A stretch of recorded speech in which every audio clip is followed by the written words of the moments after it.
അങ്ങനെ കുറേ നേരത്തെ കാത്തിരിപ്പിനോടുള്ള ഏട്ടൻ വന്നു കേട്ടോ.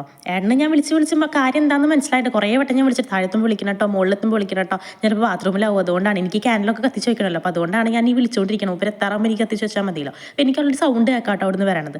അപ്പോൾ ഞാൻ വേഗത്തൊക്കെ കത്തിച്ച് വെച്ച് പിന്നെ താഴെത്തുമ്പോൾ വിളിച്ചു കൂട്ടാ, ഞാൻ താഴെ എത്തിയെന്ന് പറഞ്ഞു. ഞാൻ വിളിച്ചപ്പോഴാണ് പറഞ്ഞത്, അല്ലെങ്കിൽ ഒരു പറയില്ലായിരുന്നു. അപ്പോൾ പെട്ടെന്ന് കണ്ടപ്പോൾ ഭയങ്കര എക്സൈറ്റഡ് ഒക്കെ ആയി. പിന്നെ മനസ്സിലായിരിക്കണു ഞാൻ എന്തോടെ ഒപ്പിച്ചിട്ടുണ്ട് എന്നുള്ളത് മനസ്സിലായിരിക്കണു. പിന്നെ രാവിലെ ഓൾറെഡി ഞാൻ വിഷ് ചെയ്യാണ്ട് പോയപ്പോൾ ഞാൻ വിഷ് ഒന്നും ചെയ്തില്ല. എന്നെ അറിയുന്ന എൻ്റെ ബർത്ത്ഡേ ആണ്, പക്ഷേ ഞാനൊന്ന് വിഷ് ഒന്നും ചെയ്തില്ല. അപ്പം എന്നെ എന്തോ തോന്നിയിട്ടുണ്ടായിരുന്നു. അപ്പം എന്നോട് പറഞ്ഞ് വന്നപ്പോൾ തന്നെ എനിക്ക് തോന്നി എന്താ രാവിലെ എന്നെ വിഷ് ചെയ്യാണ്ട് വിട്ടേ നിൽക്കണത്. അന്ന് കണ്ടപ്പോൾ ഭയങ്കര ഹാപ്പി ആയിട്ടോ.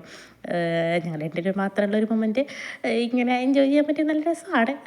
പിന്നെ അങ്ങനെ ചെറിയ ഇതൊക്കെ എന്നോട് ചോദിക്കുന്നതൊക്കെ നീ എവിടെ നിന്ന് ഒപ്പിച്ചു ചോദിക്കുകയാണ്. അത് വൈനും കാര്യങ്ങളൊക്കെ. അപ്പോൾ ഞാൻ എനിക്ക് താഴ്ന്ന് വിളിച്ചു പറഞ്ഞപ്പോൾ കൊണ്ടുവന്ന് ഒന്നൊക്കെ പറഞ്ഞു. അപ്പോൾ നിനക്ക് അതിനൊക്കെയുള്ള ബുദ്ധി ഉണ്ടോ എന്ന് ചോദിക്കുകയാണ് എൻ്റെ അടുത്ത്. അപ്പോൾ അതൊക്കെ കഴിഞ്ഞ് ചെറുതായിട്ട് കുറച്ച് നേരം ഞങ്ങൾ ഞങ്ങളുടേതായുള്ള കുറച്ച് നല്ല സ്പേസ് മൊമെൻറ്റ്സ്. പിന്നെ കേക്ക് കട്ട് ചെയ്യണത് വീഡിയോ ഒന്നും എടുക്കാൻ പറ്റിയില്ല. അപ്പോൾ ജസ്റ്റ് ഫോട്ടോസ് എടുത്ത് വെച്ചിട്ടുണ്ടായിരുന്നു.